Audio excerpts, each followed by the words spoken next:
हुन्छ भने तपाईहरुले किरा हेर्न सक्नुहुन्छ। यसरी यो किरा कति माखा छ। यो कालो जति यो चाहिँ हाम्रो परेटर सुगौली गाउँपालिका वडा नम्बर 2 मा रहेको शिवम लेयर फार्म भन्ने हो। यो फार्म चाहिँ गाउँभन्दा अलिक टाढा हुनुपर्ने ठाउँमा गाउँको नजिकै छ। यही हेलपोस्ट छ हाम्रो, यही स्वास्थ्य चौकी छ र यहीँनिर हाम्रो यो शिवम लेयर फार्म छ। र यसले गर्दा वातावरण त त्यसै दुर्गन्धित अलिकति व्यवस्थापन छैन यहाँनिर।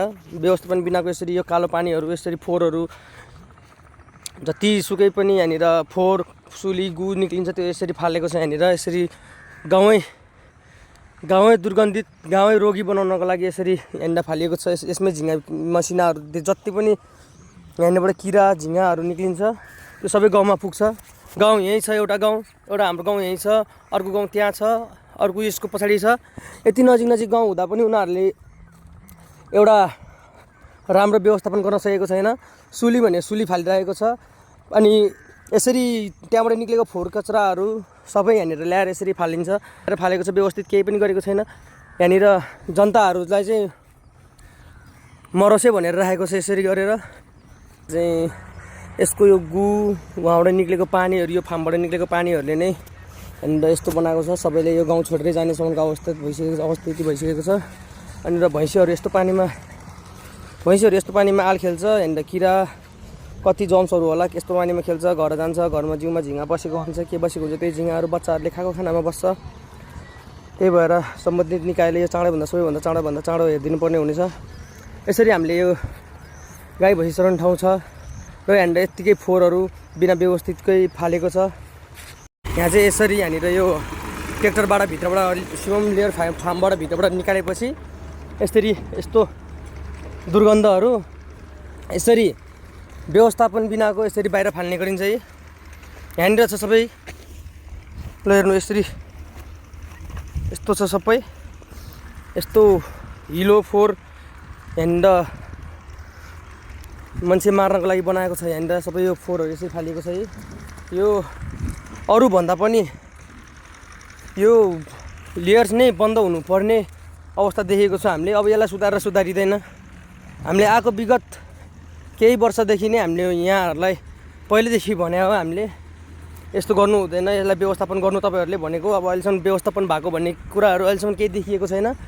र तपाईँहरूलाई म देखाउँछु यो फार्मभित्रबाट निक्लेको सुलीहरूको तपाईँलाई के भनौँ, तालै भनौँ न त्यसलाई, ताल पोखरी के हुन्छ त्यो देखाउन जाँदैछु।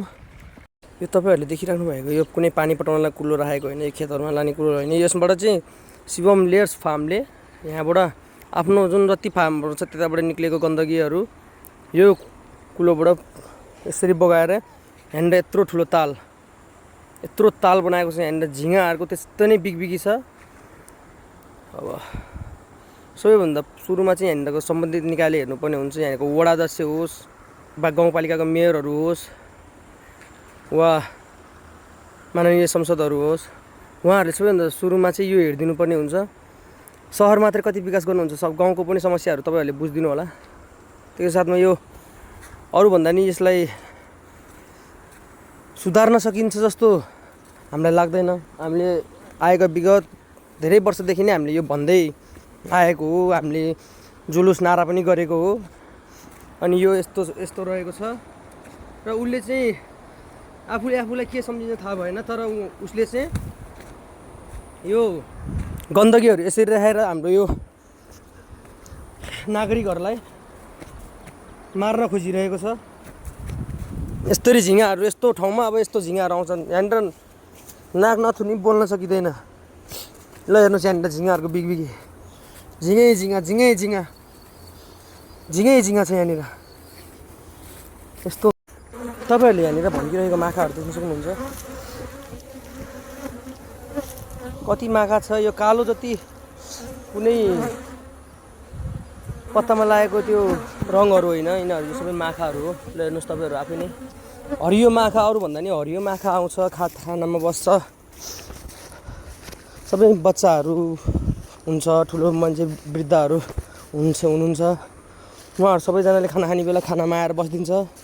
यसले गरेर नै बच्चाहरूलाई वा हाम्रो ज्येष्ठ नागरिकहरूलाई रोग प्रति अझै नजिक निम्ताइरहेको छ। रोग यस्तो हुन्छ कहीँ नपाएर। यो त ठाडै मान्छेहरूलाई मार्न लागेको भइहाल्यो नि। ल हेर्नुहोस्, यो ठाउँमा मात्र होइन कि सबै ठाउँमा लियर्स फार्महरू छ, तर अरू ठाउँमा यस्तो चाहिँ मैले कहीँ पनि देखेको थिइनँ। ल हेर्नुहोस्,